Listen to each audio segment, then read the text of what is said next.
Ayan, maraming salamat po sa Panginoon sa araw na ito. At yan po yung pag-aaralan po natin ngayong umaga. Mag-pray po muna tayo. Let's bow our heads and let us pray.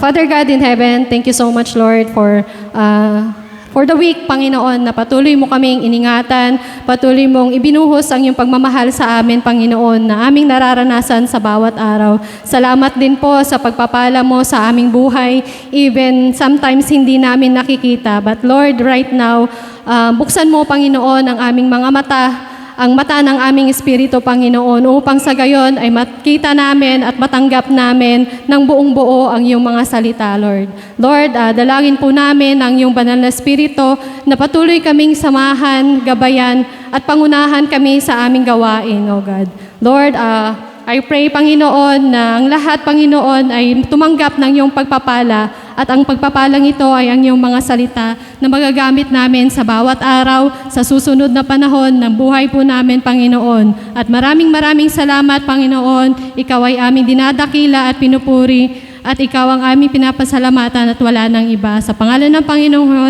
Jesus, ito ang aming dalangin. Amen.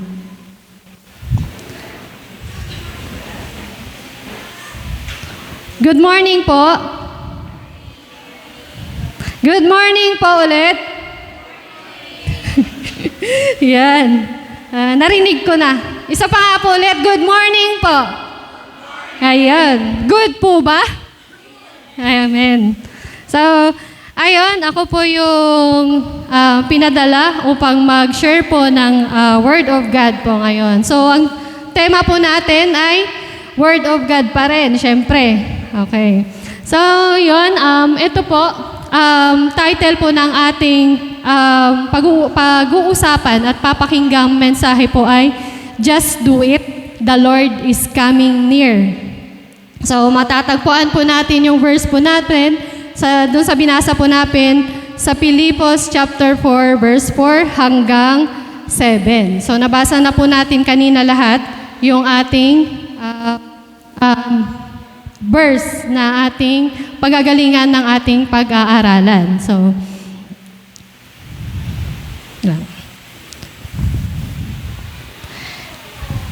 ayan. Kanina, di ba, Tagalog? Basahin naman natin sa English version. Para yung mga hindi hindi masyadong nakakaintindi ng Tagalog, English naman tayo. Okay. Ayun, Philippians chapter 4, verse 4. So sabay-sabay po natin basahin. 1, 2, 3, go. Rejoice in the Lord always. I will say it again, rejoice. Let your gentleness be evident to all, the Lord is near. Do not be anxious about anything, but in every situation, by prayer and petition, with thanksgiving, present your requests to God. And the peace of God will transcend all understanding, will guard your heart and your minds in Christ Jesus. So, yun po. Ito po yung verse po natin ngayong umaga. Alam niyo po, habang nagpe-prepare po ako, sabi ko, Lord, anong message mo para sa sa silanganan? So, pumasok sa isip ko yung yung Philippians chapter 4, verse 6 to 7. So, nung binasa ko siya, sabi ko, Lord, bakit ito? Bakit ito yung message mo? So, ilang araw na, tinatanong ko pa rin sa Lord kung bakit ito yung message. Alam niyo ba yung nangyari ngayong umaga? Kaya pala ito yung message ng Lord. Kahit hindi na nga ako mag-preach, alam mo, simula sa devotion hanggang sa pag-testimony ninyo, hanggang sa umaawit tayo, andun lahat ng message ng Lord sa atin ngayong umaga. So, sabi ko, Lord, kanina habang nakaupo ako, sabi ko, kaya pala, Lord, ito pala yung gusto mo talagang iparinig sa bawat isa. So, ayun, ang title natin, gawin natin, because the Lord is coming near. So, ano ba yung gagawin natin? Ano ba ang Word of God? So, di ba, nung previous, nag-share si preacher po natin last Christmas party, si Russell. So, yun, Word of God pa rin yung shinare niya. about peace pa rin and paano ba natin mag-glorify ang Lord. And ito po, ang Word of God,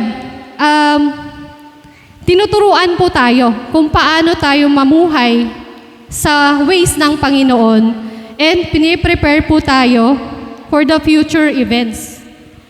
Alam niyo po ba yung future events? Alam niyo na po ba yon? Darating ng Panginoon. Yun pa yung future. So, ngayon pa lang, yung Word of God na patuloy nating naririnig sa ibang tao, sa pagbabasa natin sa mga social media, patuloy natin nababasa or napapakinggan sa ibang tao yung Word of God.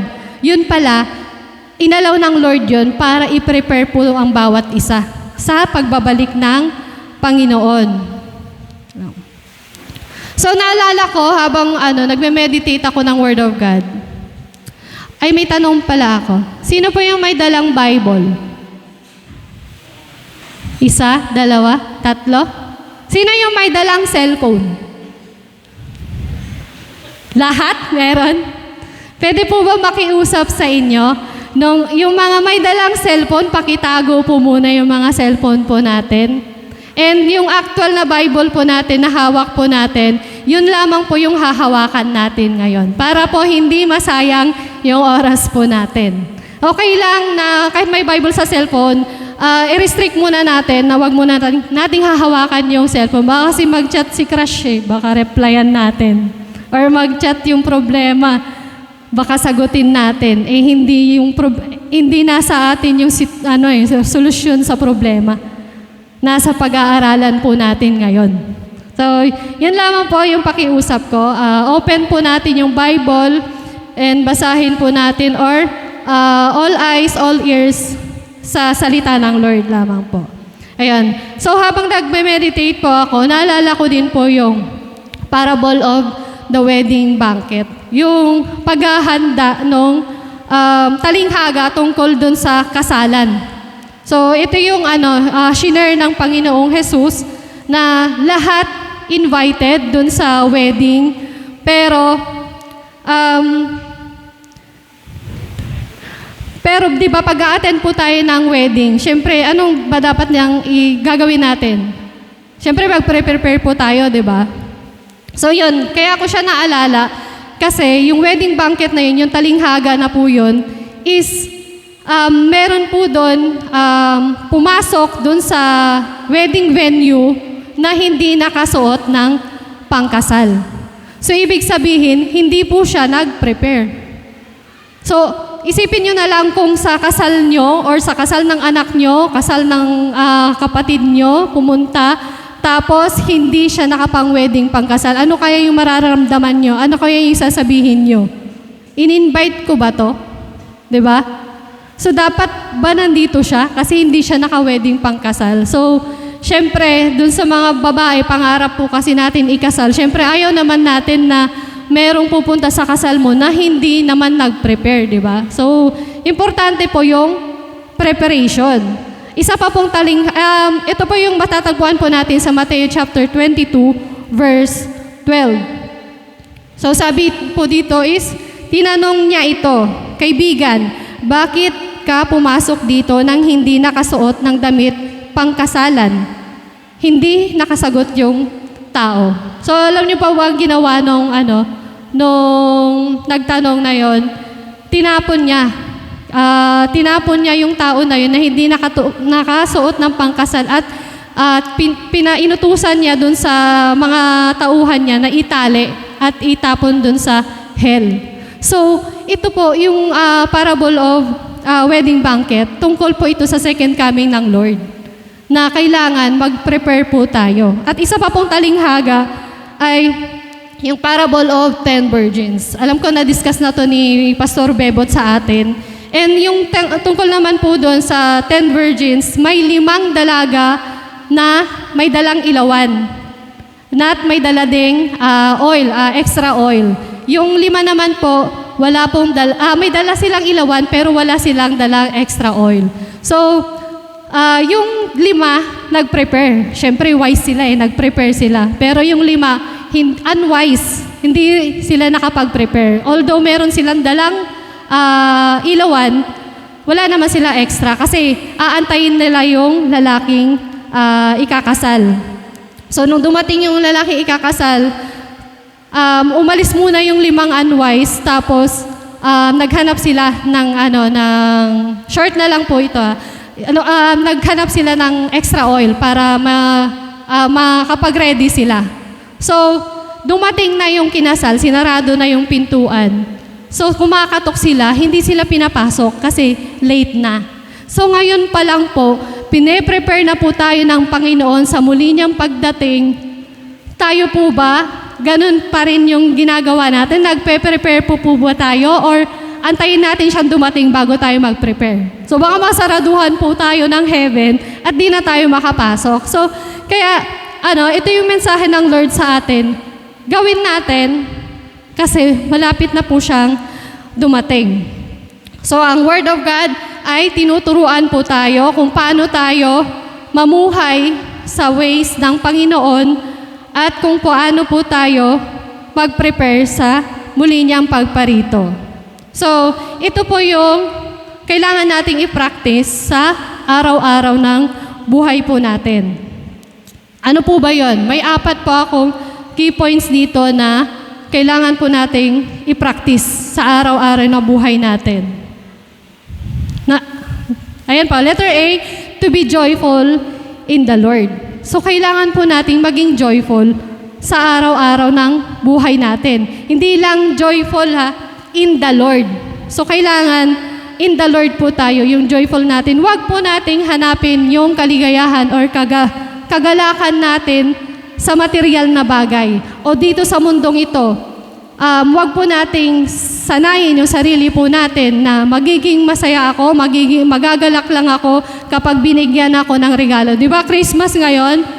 Kasi di ba yung mga kabataan or mga maliliit na bata, mas masaya lang sila kapag binigyan, di ba? Pero pag wala, hindi nakapag-prepare yung magulang, yung mga kapatid or yung mga elders nila, malungkot sila. So parang iba yung mensahe ng Pasko sa mga young generation. So ngayon po, isa pong purpose ng mensahe din ng Panginoon is malaman natin ano ba yung purpose ng Christmas. Dahil December month po ngayon at malapit na ang Pasko, ilang araw na lang po. So kailangan po nating maging joyful in the Lord. Bakit? Anong connection po ito sa future event po natin? Sa muling pagparito ng Panginoon. Sinasabihan po tayo ng Panginoon, di ba doon sa verse 4, rejoice always. Sabi niya, inuulit ko, rejoice. So wala nang kadugtong. Hindi niya sinabing rejoice always kapag, rejoice always kung, so walang kadugtong, rejoice always lang. But ini-specific niya talaga na rejoice. Rejoice period. Yung isa pa nga, di ba, rejoice period. Tuldok lang. So wala nang kadugtong po doon. So ang sabi lang ng Panginoon sa atin, mag-rejoice po tayo in the Lord. Bakit? Anong connection sa future events?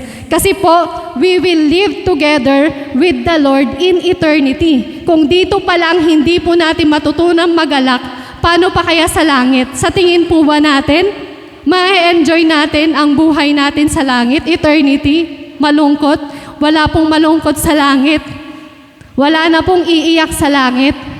So kailangan dito pa lang, matutunan na po natin na mag-rejoice always. Na kahit anong problema ang meron po tayo, ay sino po ba yung may problema dito? Or walang problema? Sino yung walang problema? Lahat meron? Siyempre lahat meron kasi tao tayo, dumadating po yung problema. Hindi naman po inassure ng Panginoon na kapag tinanggap natin siya at nagkaroon tayo ng kaligtasan ay wala na po tayong problema. So kasama po yon sa buhay natin sa pang-araw-araw. Kaya sabi ng Panginoon, maging joyful po tayo in the Lord. At araw-araw po dapat natin siyang pinapractice. When you are joyful in the Lord, there's no space of sins. And you will always do good things that pleases the Lord. So, kapag joyful po tayo, wala ka ng panahon para gumawa ng kasamaan kasi joyful yung nararanasan mo eh. Kanina nga, di ba, yung devotion po natin, tanong ni Jacob, may time ba sa buhay natin na naging, nagbigay ka or nagsabi ka ng mabuting bagay na hindi galing sa puso mo, na against sa puso mo? So, yun yung nawawala sa atin, na minsan, ang galing-galing natin pumuri ng tao, ang galing-galing natin magsabi ng magagandang bagay sa tao, yung pala, hindi pala galing sa puso mo. Napipilitan ka lang. So, wag po natin sanayin yung sarili po natin na makompromise po yung faith po natin sa Panginoon. Ang sabi ng Lord sa atin, be joyful. Hindi po niya sinabi na gawin mo to, sabihin mo, purihin mo siya para maging masaya siya at ikaw wala na. Hindi ka na joyful. Kahit kasi gusto mo, iniisip mo, di ba, parang nagko-compromise natin na sinasabi sa atin ng Panginoon, lagi dapat maging joyful tayo. Kasi kapag joyful tayo, hindi na po tayo makakagawa ng masasamang bagay. Kasi nga, contented na po tayo sa Panginoon na siya lang ang kasama mo, okay ka na. Okay ka na, di ba? So, sabi ba doon, wag mag-alala, di ba? Do not be anxious, sabi niya. Wag kang mag-alala, magalak ka lang. So, it is a command to follow because you are already saved by God. So, God has planned for you. God is faithful to fulfill His promise. Di ba? Kanina yung awitin, He is faithful, di ba? So, yun. Panghawakan po natin yung katapatan ng Panginoon sa buhay ng bawat isa. At yun yung lagi natin daladalahin, yun yung lagi po nating isa-isip at isa puso na faithful ang Panginoon. Lahat ng promises niya na nabasa mo sa Bible, tutuparin yun ng Panginoon. Sabi nga ni nanay kanina, may right timing para doon sa pagtugon ng prayer ng Panginoon. So faithful siya. Ano yung promise niya, gagawin niya. At tutuparin niya yung mga promise niya sa atin. So, pangalawa po, na dapat na i-practice po natin to live in the presence of God. So, bukod po doon, maging joyful ka. Kasi di ba, unang-unang step, syempre, yung heart po natin, maging malinis, maging maayos. So, after po doon, mamuhay po tayo sa presensya ng Panginoon. Magkasunod na lang po yun. So, kapag to live in the presence of God, ang connection naman po nito, sa pagdating ng Panginoon, we will communicate with Him face to face. So kapag nasa langit na po tayo, dito mag-practice na po tayo na mamuhay sa presensya ng Panginoon. Kasi ang Panginoon, katabi mo na nakaharap mo na ang Panginoon palagi. Lagi na nandyan ang Panginoon sa iyo physically. Hindi na siya katulad ngayon na hindi natin siya nakikita, pero pagdating sa langit, makikita natin siya every day. So, mamuhay po tayo in the presence of God dito pa lang sa lupa.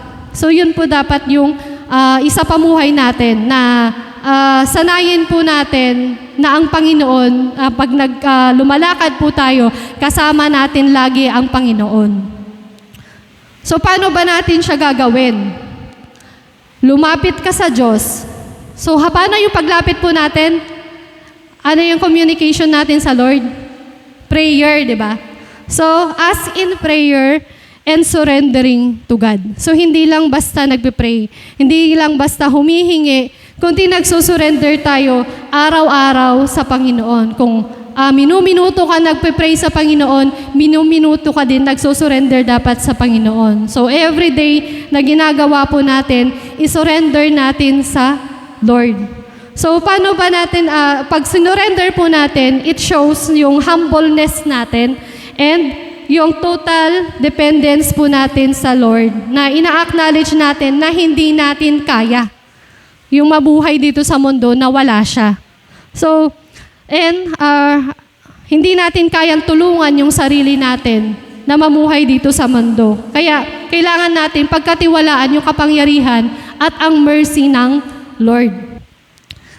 Yun po yung dapat nating gawin to live in the presence of God. na kapag nagpe-pray ka, kailangan ibigay mo yung sarili mo. Kasi kung percentage lang or maliit lang ibibigay natin sa Panginoon, problemado pa rin tayo, di ba? Kung ito lang, financial ko lang yung yung isusurrender ko sa Panginoon. So sa financial ka lang, okay. Pero pagdating sa ibang bagay, sa relasyon mo, sa pamilya mo, sa mga magulang mo, or sa asawa mo, bakit lagi pa rin, di ba, naiinis ka pa rin sa Kanya, di ba? So ibig sabihin, kailangan pala, isurrender natin lahat in everyday. Everyday dapat natin, binibigay yon sa Lord. Hindi lang isang bahagi ng buhay natin, kundi lahat. Kasi araw-araw, pagdating sa eternity, kasama natin ang Lord. So dito pa lang, i-practice na po natin. Kasi pine-prepare po tayo ng Panginoon sa pag-open ng gate niya sa heaven, na ito yung mga anak ko na na-master niya yung mga binigay ko sa kanya na dapat niya i-practice araw-araw. So, di ba? Sarap sa pakiramdam. Tama po ba? Nakikinig po ba? So, pangatlo na po tayo. Bilis, no? So, pangatlo, to be thankful in all circumstances. So, everyday din po dapat pinapractice po natin magpasalamat sa Lord. Ano man yung sitwasyon ng buhay po natin. Bakit?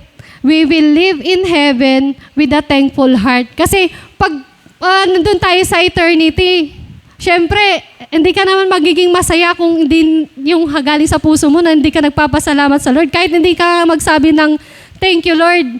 Alam na ng Lord yun di ba? Pag nandun na tayo sa, nakasama na natin siya. Kasi puro ngiti yung makikita sa mga mukha po natin. Wala na pong makasimangot, wala nang emoji. Diba? Wala nang wala. Uso yung kumusta ka? Sagot lang ganun. Diba? Emoji, malungkot. Di man siya nagsabi, pero malungkot daw siya. Kaya minsan, pag tinatanong din ako ni Pastor, okay ka lang ba, Joyce? Hindi po.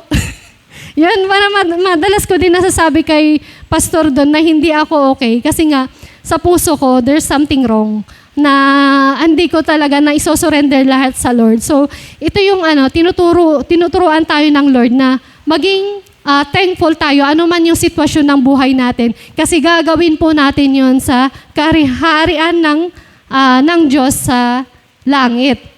So, everyday po tayo, magagalak yung puso natin, kasama na natin ang Lord, magiging thankful yung heart po natin pagdating sa heaven. So, sabi dito, magpasalamat sa Diyos. Be thankful in all circumstances in life. Malungkot ka man, may naghihirap ka man, sa lahat, di ba? Ang dami nating paghihirap dito. Kaya nga nung nakaraan, parang dumaan ako sa bayan. Sabi ko, Lord, ang hirap naman, napaka-traffic. Tapos yung mga kasabay ko pa, nag-aaway, nagmumurahan sa daan, na binusinahan lang ng isa, minura na ng isang lalaki yung nagbusina. Sabi ko, Lord, ang hirap naman dito sa mundo. Gusto ko nang makasama ka sa langit. Sabi kong ganun, wala nang ganong ingay. Kasi nung time na yon, ang pakiramdam ko, pagod sa trabaho kasi naghahabol ako kasi bakasyon na naman. Naghahabol ako ng trabaho ko para wala akong maiwanan na maayos lahat yung maiiwanan ko sa work. And sa January na kasi yung balik ko. Kaya kailangan kong mag-prepare. Nung time na yun, pagpunta ko ng bayan, ganun pa yung nadatnan ko. Pagod pa. Tapos bigla pang umulan. Wala pa akong dalang kapote. So sumugod ako sa ulan. Buti na lang, nagpe-pray ako, Lord, pahintuin mo naman yung ulan. Humina siya. Pero sabi ko, sige, tambay muna ako sa Save More. Kasi talagang lumakas na ulit yung ulan. Kaya sabi ko, Lord, salamat sa ulan kasi kailangan din ng ibang tao yung ulan. Sabi ko, kaya tumambay pa ako sa Save More. Nung paglabas ko, wala nang ulan. So, yun, na-stress lang ako dun sa paligid ko dahil nag-aaway at maulan pa, mababasa na yung yung pantalon ko. Yung harap ng pantalon ko nabasa. Pero buti na lang may jacket ako, yung nabasa lang. Yung jacket ko, yung loob, konti lang yung yung basa. Kayanan ko yung aircon dun sa Seymour kasi lamig dun. Kaya, ayun, nagpapasalamat ako sa Lord na kahit ganon yung sitwasyon, kahit ang daming magulo sa paligid natin, iniingatan pa rin tayo ng Lord. Kaya, kailangan nating maging thankful ano man yung nangyayari sa ating buhay. Kasi pagdating natin sa langit, wala na po tayong mararamdaman kundi kagalakan at pagpapasalamat sa Panginoon. So on earth, mag-practice na po tayo. Kasi inihahanda po tayo ng Lord pagdating niya dito, kukunin niya tayo, dadalhin niya tayo sa heaven. So practice lang to, di ba? Yung practice masakit, di ba? Practice lang pero ang sama sa pakiramdam. Pero tandaan po natin, ibang-iba yung sakit, yung sama ng pakiramdam na nararamdaman po natin, yung mararanasan natin sa kaharian ng Lord. So, ano lang siya, parang katingting lang ng sakit at sama ng loob yung nararanasan natin. Pero pagdating natin sa langit, ano na tayo, wala na tayong iisipin, kundi magsaya lang tayo, maging maligaya lang tayo kapiling ang Panginoon. At isa pa, yung pagtatrabahuan natin, di na po tayo mangangamuhan. Di na po natin kailangan magtinda, di na po natin kailangan pumasok ng maaga sa opisina dahil kung ano yung tinanim mo, yun yung kakainin mo pagdating sa langit. So, di ba, ang ganda ng yung future, ang ganda ng promise ng Lord sa atin. Masaya po ba kayo sa promise ng Lord? Naniniwala kayo? Yung promise ng Lord. So, God is faithful at tutuparin niya yung promise niya sa atin. So, wala na tayong i-negotiate sa Panginoon. Kasi minsan, may naalala ko na pag ang nanay or magulang, nagkasakit yung anak, gusto niya kunin yung sakit ng anak niya para hindi maranasan ng anak, di ba? So wala na tayong negotiation na ganon pagdating sa langit. So dito, ginagawa natin yon para lang mawala yung sakit ng anak mo or mahal mo sa buhay. Gusto mo kunin mo na lang. So wala na po yun sa kaharian ng langit. So, hindi na natin i-request sa Lord. Kasi di ba, pag-pray mo pa, sana, Lord, akin na lang po yung sakit ng anak ko, mapunta na lang sa akin. Minsan nasasabi din ng asawa ko yan na mag-pray ka, sabi ko, Lord, bigay mo na lang sa akin yung sakit ng asawa ko. Sabi ko, mali yan. So, hindi na natin yan gagawin. So, hindi na tayo makipag-negotiate or maghihingi ng sa Lord ng mga ganong bagay. Kasi anuman yung mga nandun sa langit, mararanasan na natin. So, sino mahilig dito maglaro online? Sa Mobile Legends, sino naglalaro dito? Di ba may teleport doon? Ang teleport natin sa langit, kung kung nasa Pilipinas ka, gusto mo pumunta sa Japan, makakapunta ka. Feeling ko kasi habang nagbabasa ako ng salita ng Lord, ganun yung naisip ko na anywhere pwede tayong pumunta. Dito kailangan pa natin ng visa. Sa langit, hindi na natin po kailangan ng visa. Kung anong gusto mo makita sa Amerika, or sa Korea, yung mga blossoms ng mga magagandang bulaklak, makikita po natin yon kasi magkakaroon ng bagong lupa. Magkakaroon ng bagong mundo na ibibigay ng Lord. Ano ba yung bagong mundo? Parang habang tinitingnan ko siya, yung bagong mundo, lalawak siya. Yung kung ano yung paano niya create noong una, ganon, na empty, walang pangit kang makikita, kundi puro magaganda. Kasi naging pangit lang yung ating nakikita ngayon dahil sama-sama tayo dito, may mga masasama nating ginagawa, marami tayong, ang mundo hindi siya tutunawin or hindi mawawala dahil sa pollution Mawawala to dahil sa sobrang dami na ng kasamaan sa mundo. So yun yung kaya po mawawala yung mundo.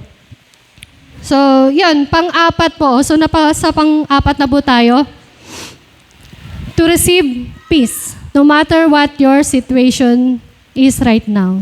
So kapag ginawa po natin, naging joyful, muhay tayo sa presensya ng Panginoon, at nagpasalamat, natutunan po natin magpasalamat sa Panginoon. Ang ibibigay po sa atin ng Panginoon, peace. Tatanggapin po natin yung peace.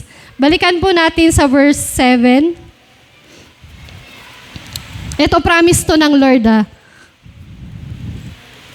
After po ng 4 to 6, sabi niya, and the peace of God will transcend all understanding, will guard your hearts and your minds in Christ Jesus. So yung peace of God, sa Tagalog, parang mas naiintindihan ko sa Tagalog. Tama ba? At ang kapayapaan ng Diyos na hindi kayang maunawaan ng tao ang siyang mag-iingat sa inyong puso at pag-iisip dahil sa inyong pakikipag-isa kay Kristo Jesus. So pag nagawa po natin yung tatlong bagay na yon, tatanggapin po natin yung kapayapaan na ibinibigay sa atin ng Lord. Yan. So, yung marami tayong mga challenges, marami tayong mga sitwasyon, yung nabanggit din na kanina ni Nanay, maraming challenges sa buhay. And lahat tayo, meron tayo nito, di ba? Pag namatayan, kailangan natin, naiiyak tayo, nalulungkot tayo, or may mga naghiwalay, magulang ba natin sila or hindi, or basta, yung may mga aalis, yung pupunta ng abroad na mga kamag-anak. Di ba, ang nararamdaman natin kalungkutan, di ba? Sabi ko, matagal na naman na hindi ko sila makikita, ganun. So, kapag yung mga nag-abroad na kamag-anak natin, pag dumadating, anong pakaramdam ninyo? Masaya, di ba? Excited. So, kung tayo, na-excite tayo or nagiging masaya tayo na dumadating or hindi man nag-abroad na sa ibang lugar man or pupunta sa bahay nyo, syempre yung di ba, magiging masaya po tayo kapag dumadating po sila. So ang Panginoon, pag dumating, yun po yung mararamdaman natin, yun po yung mararanasan natin sa kanyang pagdating. Magiging masaya din po tayo at excited din sa kanyang pagdating. Ngayon, tatanungin ko kayo, excited po ba kayong dumating ang Panginoon? Or baka sabihin natin, Lord, wag muna. Meron pa akong di nagagawa. Lord, teka lang, yung mga anak ko di pa tapos mag-aral. Lord, di pa ako nakakapag-bar, di pa ako yung party-party. Di ko pa naranasan sa buong buhay ko, experience ko muna. Dumating ang Lord. Isa ka sa five unwise virgin. So, hindi na tayo makakapasok sa Hindi na tayo makakapasok kasi 'di ba sinaraduhan, nung kumakatok, hindi kita kilala, sabi ng Panginoon. So, ngayon pa lang i-practice po natin sa pang-araw-araw na buhay po natin. Anuman yung mga nararanasan po natin, ibigay po natin sa Lord. Mahirap man ibigay, mas gusto pa nating mag-isip sa araw-araw, mas gusto nating mag-alala. Pero ang sabi ng Lord, magalak ka sa piling ng Panginoon. Mamuhay ka sa presensya ng Panginoon at magpasalamat ka lagi. So lagi po natin ipag-pray, lagi po tayong dumulog sa trono ng Panginoon. Ano man yung mga problema natin na sa school, hirap man yung mga projects or assignments na binibigay sa iyo, pasalamat mo sa Panginoon pa rin yan. At wag po nating hayaan na tangayin po tayo ng mundong to. Kasi yung ganda ng ino-offer ng mundo, pero yung gandang yun, mawawala po yun. So, hindi siya pang-eternal. So, doon po tayo sa eternity na promise ng Lord sa atin. So, di ba sabi nga sa kanta kanina yung The Healer, hawak ng Lord yung mundo. He holds the world in balance and reigns supreme over all earthly rulers. So, kung hawak ng Lord pala ang mundo, ano pa yung natin, di ba? Ano pa yung magiging problema natin? So, lahat ng nangyayari sa atin, malungkot man tayo, ano man pinagdadaanan po natin, yung nahihirapan man tayo, tandaan po natin, inaalaw ng Lord yung mga ganong bagay sa buhay natin para makita yung kaluwalhatian ng Lord. Kasi magtataka yung iba, bakit ito hirap na sa buhay, nagpapasalamat pa rin. Diba? Yun yung kaluwalhatian ng Lord, makikita sa buhay natin. So, dito, mag-practice po tayo na parang kasama na natin ang Lord, na nakakausap natin talaga ang Lord face to face kasi yun po yung magiging future po natin pagdating ng Lord. The more we come closer to God, the peace grows in our hearts and mind. So kapag lagi po tayong nasa presensya ng Panginoon, yung peace nag-grow po siya para siyang seed na nadidiligan, ang Lord ang nag-aalaga nun. So, isa po siya sa fruit of the Holy Spirit. And yun po, ibibigay sa atin ng Lord yung peace na yon at lalaki siya at lalago po siya sa puso ng bawat isa. Yung peace na yon na kahit na ano man yung pagsubok natin, hindi mo na siya alalahanin kasi binigay mo na yon sa Lord. So Lord, the Lord wants us to live in peace. Kasi 'di ba si Jesus is the Prince of Peace. So ayun yung mensahe ng Christmas. He is the real meaning of Christmas because He came to be born, to live and die for us para bigyan po tayo ng kapayapaan. Kasi kung hindi dumating ang Panginoon, wala po tayong inaasahan ngayon. Kung hindi po binigay ng Lord ang peace na yon, hindi binigay ng Diyos Ama si Jesus sa atin at hindi pumayag si Jesus na isakripisyo niya yung kanyang buhay para sa atin, wala po tayong Christmas na celebrate. So, wag din po natin, di ba pag Christmas, wag po nating gagawing X yung Christ. Kasi lagi pong Christ mas dapat. Kasama lagi natin ang Lord. Di ba, kailan ba tayo nagbibigay? Di ba madalas every December lang pag malapit na ang Christmas. Tanda po natin, kung pastor tama po ba, walang date, exact date or specific date na nakalagay sa Bible kung kailan talaga yung birthday ni Jesus. Tama ba, Pas? Wala, di ba? Hindi niya sinabing December 25, i-celebrate yung Christmas. So, kasi kailangan i-celebrate natin siya every day. Hindi niya binigyan na specific date kasi every day dapat sineselebrate natin yung Christmas. Every day po dapat tayo nagbibigay. Tulad ng pagbigay ng Panginoon, wala siyang exemption, wala na siyang hinold. Binigay niya yung sarili niyang anak. Iisa na lang yung anak niya, binigay pa niya sa atin. So, ganun po dapat tayo magbigay sa ibang tao. Kung ano yung natanggap natin sa Panginoon, yung love na natanggap po natin, ibigay po natin sa ibang tao. Hindi pang sayo lang yung love ng Lord, kundi para po sa lahat po yun. So, i-practice din po natin. Alam ko, mahirap po. May mga sanay pa rin tayo dun sa mundong, makamundo na may ano tayo na mamahalin ko lang siya pag ganito, di ba? May condition pa rin yung love. Pero sanayin po natin magmahal ng katulad ng Panginoon na hindi po niya pinagkait yung sarili niyang anak. So wag din po natin ipagkait yung love natin. Kasi minsan may time tayong ganito, pag pasaway yung bata, hindi mo mamahalin di ba? Papaluin mo ng papaluin hanggang sa umiyak ng umiyak. Pero mali pala yun. So, kailangan mahalin mo pa rin siya, i-rebuke mo siya with love. Hindi yung sasaktan mo siya hanggang masiraan na siya ng loob. So, maglalayas na yon or hindi natin alam kung saan siya pupunta. So, yun. Kailangan maging maingat pa rin tayo kung paano natin itrato yung ating mga mahal sa buhay. Tandaan po natin, sila po yung una po nating ministry. So, yun po.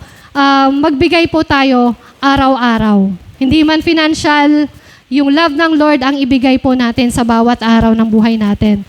Kung nakakainis man siya, gusto mong bungangaan, dala ng bungangaan, sabihin mo, tutulungan ka ng Lord. Hindi mo kaya, pero tutulungan ka ng Lord. Sabi nga, di ba, pwede tayong makipag-communicate sa Kanya araw-araw. Anumang oras, pwede nating hingin sa Kanya kung ano yung pangangailangan po natin. So, we just pray. Ipag-pray lang natin sa Kanya at pasalamatan natin siya dahil ibibigay niya kung ano man yung katugunan ng ating mga dalangin. So, yun lamang po yung ating topic ngayon. I-recap po natin. Unang-una, to be joyful in the Lord. To live in the presence of God. Daily po ito hindi po ngayon lang. To be thankful in all circumstances. to receive peace no matter what your situation is right now. Ano man yung sitwasyon mo ngayon, tatanggapin mo yung peace of God na binibigay niya sa'yo kapag nagawa mo yung tatlo. Kasi 'di ba sabi doon sa Tagalog, sa halip, do not be anxious on anything, but instead. So, lahat ng word kasi sa Word of God is napaka-importante.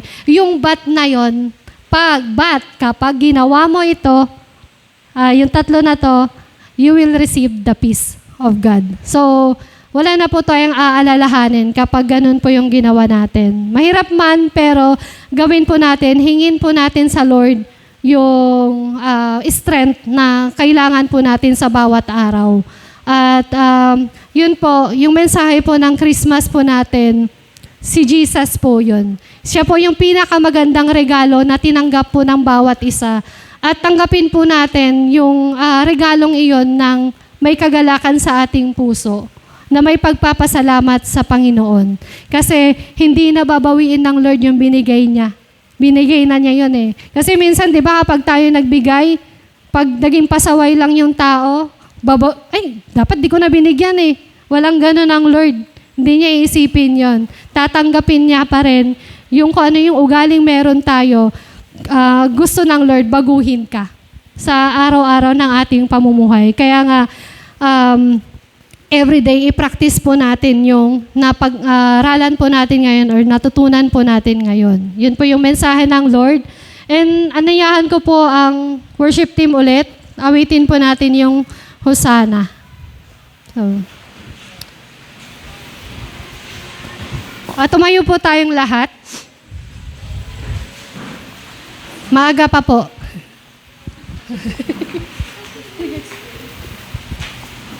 Masaya ba kayo? Gagawin ba natin to? Pa-practice po natin every day. Pipilitin natin, di ba? Amen. Parang hindi. Napilitan po. Siyempre, hindi. Pipilitin po natin at hihingin natin ang lakas na nanggagaling sa Panginoon. Kasi walang pagsubok na ibinigay ang Panginoon na hindi natin kakayanin. So, pikit po natin ang ating mga mata. Damahin po natin yung awiting ito. Kasi ito yung kasama sa mensahe ng Panginoon ngayong umaga.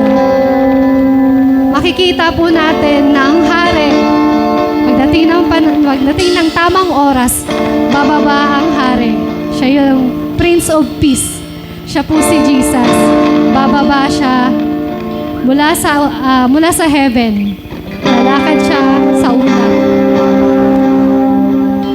Maraming salamat, Panginoon Jesus, sa buhay na pinagkaloob mo po sa amin.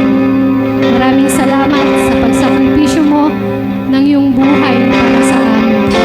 Lord, excited po kami na darating ka dito muli upang kami ay sunduin, upang kami ay isama sa iyong kaharian. Salamat, Lord, sa pagpapakita mo ng iyong kahabagan. Salamat sa pagmamahal mo na ibinunos mo sa sangkatauhan upang kami ay tumanggap ng kapayapaan sa mundo nito. Ano man, O God, yung aming nararanasan, ano man yung sitwasyon ng buhay po namin ngayon, Lord, binibigay namin ito sa inyo. Sabi niyo po, huwag po kaming mabahala sa anumang bagay. Anumang bagay, Panginoon, lahat ng meron kami, lahat na mga inaalala po namin sa bawat araw. Lord, ito yung mga tinutukoy mong bagay. Lahat to, Panginoon, binibigay namin sa inyo. Isinusuko po namin sa inyo sapagkat ikaw ang Diyos na makapangyarihan. Ikaw ang Diyos na nagmahal sa amin. Anuman yung aming mga pag-uugali, tinanggap mo pa rin kami. Anuman yung aming kasamaang mga nagawa, pinili mo pa rin kami, Panginoon. Maraming salamat sa patuloy na pagbibigay mo sa amin, O God, ng patuloy na pagpapala. Lord, help us, Lord, na mamuhay kami sa iyong presensya. Salamat po, Panginoon, na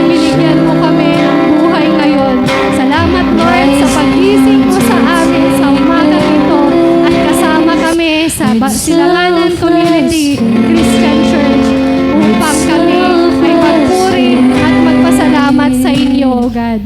Maraming salamat, Lord, dahil meron kami inaasahan na ikaw ay babalik muli upang kami ay sama, Panginoon, sa iyong kaharian at maranasan namin, matanggap namin ang lahat ng pagpapala, Panginoon. Hindi na siya limited yung aming mga tatanggapin, kundi unlimited blessing, Panginoon. Kami ay nakahanda upang tumanggap ng mga ito, Lord God. Maraming salamat, Panginoon, dahil pinili mo kami, Panginoon. Lord, ikaw ang makapangyarihan sa lahat. Wala lang ibang hari, kundi ikaw lamang, O God. Thank you, Jesus. Thank you, Lord. Thank you, Lord God. Lord, tulungan mo kami, Panginoon. Tulungan mo kami na alisin yung mga bagay na hindi nararapat sa aming mga puso. Lord, linisin mo ang aming mga puso, ang aming mga kaisipan, natatangay ng mundo ito. Yes, Lord, gusto namin makita yung kaharian. Sa bawat pagpikit ng aming mga mata, ikaw ang aming nakikita, O God. Lord, basagin mo ang aming mga pusong matitigas, O God. Palambutin mo po, Panginoon. Maraming salamat po, Lord. Alam namin, sa araw na ito, tumatanggap kami ng kagalingan sa aming mga puso, sa aming isipan, Panginoon. Selyuhan mo ito, Panginoon, sa iyong banal na Espiritu, Lord. Salamat, O God, sa buhay na ibinigay mo po sa amin. Maraming salamat, Lord. Hayaan mo kami na lumakad, Panginoon, nakasama ang iyong banal na Espiritu, O God. Salamat po, Lord. Hayaan mo, O God, na kami ay mamuhay sa mundo ito ng may kagalakan. Mamuhay kami sa iyong presensya. At magpasalamat kami sa araw-araw na sitwasyon ng buhay po namin. Ano man, Panginoon, yung hinaharap po namin, matutunan po namin ang magpasalamat sa inyo, Lord. Maraming salamat, Lord. At tinatanggap namin ang kapayapaan na binibigay mo po sa amin, O God. Thank you, Lord. Salamat, Lord God. At alam namin na ang bawat isa ay ikaw ang nangungusap. At ang mga puso namin ay binuksan mo, Lord. Thank you, Lord God. Sabay-sabay po tayong umawit.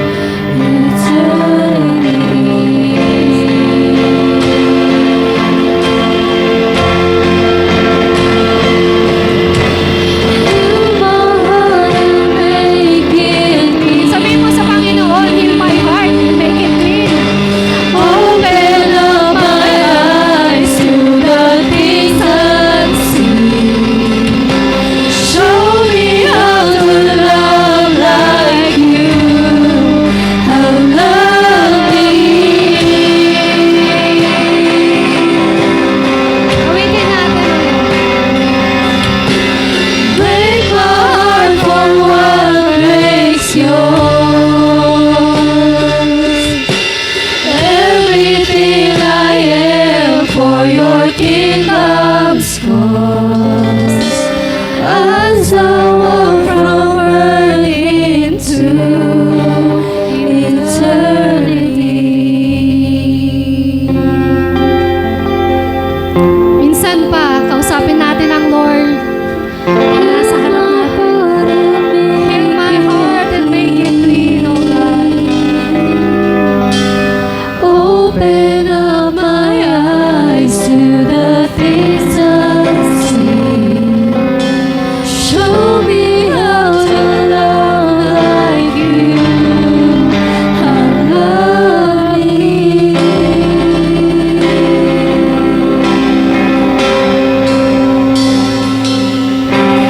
Break my heart for what breaks yours. Everything I am for your kingdom's cause. As I walk from earth into eternity. Thank you, Lord. Hosanna.